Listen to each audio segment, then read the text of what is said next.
बिस्मिल्लाहिर्रहमानिर्रहीम। अस्सलाम वालेकुम नाज़रीन, मैं जवाद यूसुफ और आप सबको अपने ऑफिशियल चैनल में खुश आमदीद कहता हूं। नाज़रीन, अरब ममालिक और पाकिस्तान के इसराइल को तस्लीम करने वाले हैं क्योंकि डोनाल्ड ट्रंप ने ईरान मुआहिदे के बदले एक बड़ी खतरनाक किस्म की शर्त रख दी है कि इसराइल के साथ ताल्लुकात नॉर्मलाइज करने होंगे, उसी के बाद कोई डील होगी। और ऐसा लग रहा है कि डोनाल्ड ट्रंप की जानिब से और नेतन्याहू की जानिब से एक पूरा प्लॉट सेट किया गया था, एक पूरा ड्रामा सेट किया गया था।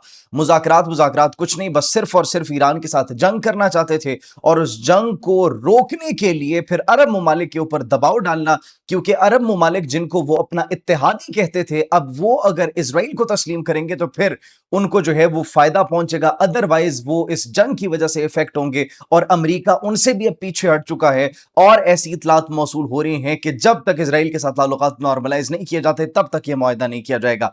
नाज़रीन, अरब ममालिक का क्या रिस्पॉन्स है इस हवाले से, पाकिस्तान का क्या रिस्पॉन्स है, अमेरिका मुआहिदे से पीछे क्यों हट रहा है, क्यों ताखीर कर रहा है, उस पर बात करेंगे। मार्को रूबियो भारत का विजिट करते हैं और भारत का विजिट करने के बाद नाज़रीन एक बड़ी अजीब सी फरमाइश रख दी जाती है। एक कॉकरोच जनता पार्टी, एक नौजवान की जानिब से बनाई गई कॉकरोच जनता पार्टी ने मोदी सरकार की, बीजेपी की नींदें हराम कर दी हैं। सबसे पहले कत्ल की, मौत की धमकियां दी जाती है अभिजीत दिपके को। 30 साल वो नौजवान जो बॉस्टन यूनिवर्सिटी से पब्लिक रिलेशंस कर रहा है और उसको नाज़रीन न सिर्फ कत्ल की धमकियां दी जाती है, उसका पर्सनल अकाउंट हैक कर लिया जाता है और अब कॉकरोच जनता पार्टी के तमाम तर अकाउंट्स बंद कर दिए गए हैं, हैक कर दिए गए हैं भारत के अंदर।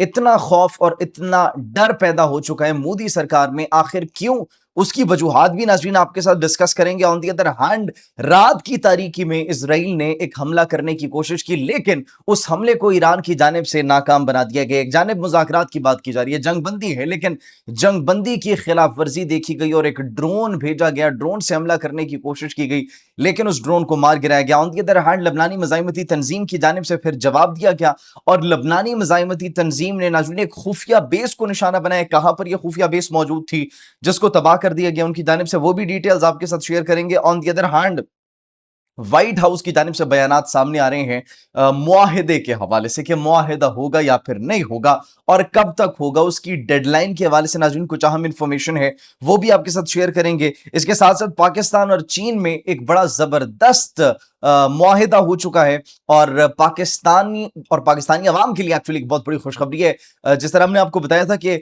ईरान से हम सस्ता पेट्रोल हासिल कर सकते हैं, उसी तरीके से अब बिजली भी बहुत ज्यादा सस्ती होने वाली है।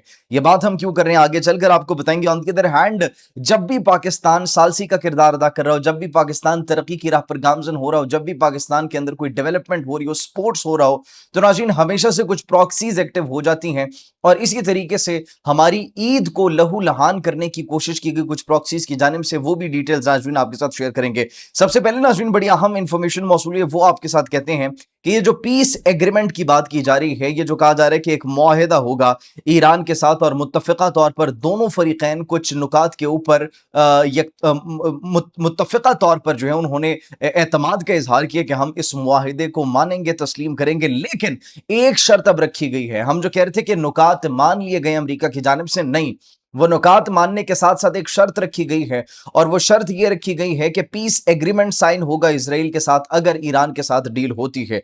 नाज़रीन, अब तमाम तर ममालिक की जानिब से, अरब ममालिक की जानिब से खामोश, बिल्कुल साइलेंस कि ये डोनाल्ड ट्रंप क्या कह रहे हैं। तो ये एक्चुअली सऊदी अरेबिया को, यूएई ऑलरेडी इब्राहिमी मुआहिदे में शामिल है, कतर को, पाकिस्तान को, तुर्किया को, इजिप्ट को, उर्दन को, जॉर्डन को और बहरीन को। नाज़रीन, ये वो तमाम तर ममालिक हैं जिनको कहा गया है कि इसराइल के साथ एक पीस एग्रीमेंट किया जाए, यानी इनडायरेक्टली इब्राहिमी मुआहिदों में अब्राहम अकॉर्ड्स को तस्लीम किया जाए और इसराइल को एक रियासत के तौर पर, एक मुल्क के तौर पर तस्लीम किया जाए। ये एक्चुअली डोनाल्ड ट्रंप चाहते हैं। तो वो मुज़ाकरात की जितनी कोशिशें जारी थी वो एक्चुअली हमें अब बिल्कुल ही खत्म होती हुई दिखाई दे रही है, क्योंकि ये एक ऐसी शर्त रख दी गई है कि जिस पर कभी भी पाकिस्तान तो राजी नहीं होगा, क्योंकि पाकिस्तान का बड़ा वाज़ेह स्टांस है जो कायद आज़म मोहम्मद अली जिन्ना ने कहा था 1947 आज़ादी के वक्त कि हम पूरी दुनिया में सबको तस्लीम कर सकते हैं, लेकिन कभी भी इनको तस्लीम, इस नाजायज़ रियासत को तस्लीम नहीं कर सकते। और ये हमारे पासपोर्ट के ऊपर भी वाज़ेह तौर पर लिखा है कि हर जगह के लिए एलिजिबल है एक्सेप्ट उस नाजायज़ रियासत के लिए। तो this is a clear stance. मतलब अब पाकिस्तान तो शामिल नहीं होने वाला, अरब ममालिक के अंदर सऊदी अरेबिया भी इसके अंदर शामिल नहीं होगा, दीगर ममालिक के हवाले से कुछ कहा नहीं जा सकता। लेकिन अगर ये शामिल नहीं होते ममालिक तो व्हाट नेक्स्ट? डोनाल्ड ट्रंप ने कहा ईरान डील फाइनलाइज होगी तो फिर आप सबको यह करना पड़ेगा, अगर ये सब ये नहीं करेंगे, इसका मतलब ईरान के ऊपर दोबारा हमला कर दिया जाएगा, तो भी नए ब्लॉक्स बनते हुए हमें दिखाई देंगे और सूरत हाल मशरिक वस्ता की मजीद कशीदा होती हुई दिखाई देगी।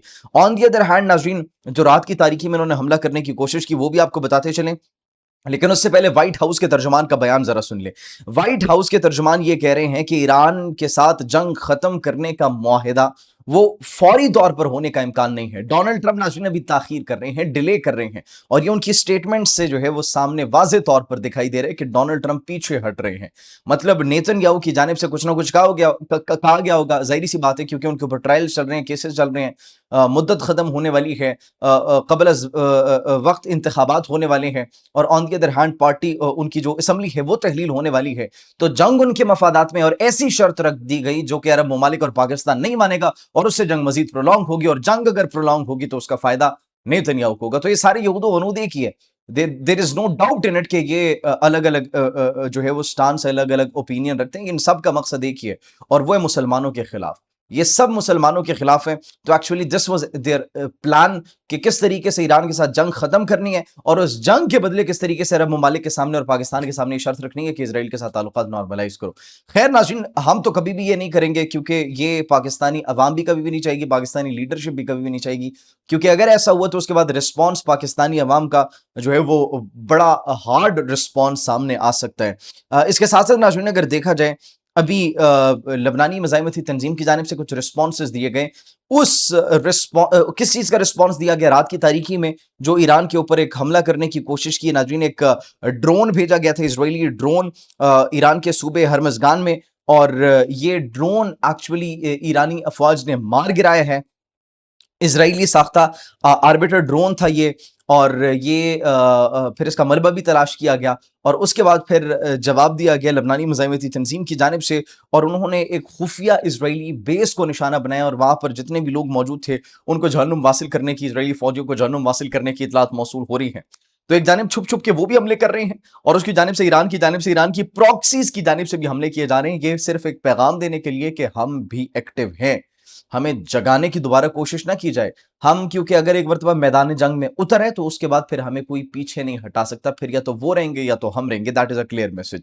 इसके साथ साथ नाज़रीन, अगर बात की जाए कॉकरोच जनता पार्टी की, कॉकरोच जनता पार्टी ने बिल्कुल तहलका मचा दिया है, और भारत के अंदर जिस तरीके से उन्होंने यूथ की एक बड़ी तादाद को अपने नजरियात से, अपने स्टान से मुतासिर किया है, उसकी मिसाल एक ये है कि 2 करोड़ से ज्यादा फॉलोइंग इनकी चंद दिनों में सिर्फ इंस्टाग्राम पर हो चुकी है।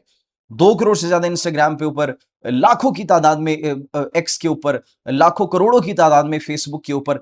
और अब नाज़रीन, जिस शख्स ने ये पार्टी बनाई थी, अभिजीत दिपके, उस शख्स के अकाउंट्स को न सिर्फ हैक किया गया, बल्कि इसके साथ साथ अब नाज़रीन जो वो पार्टी है, उस पार्टी के ऑफिशियल अकाउंट्स को भी हैक कर लिया गया, बंद कर दिया गया इंडिया में, और कहा जा रहा है कि ये पाकिस्तान चला रहा है। ये पाकिस्तान नहीं चला रहा, ना ये ईरान चला रहा है, ना पाकिस्तान इसमें शामिल है, ना ईरान शामिल है।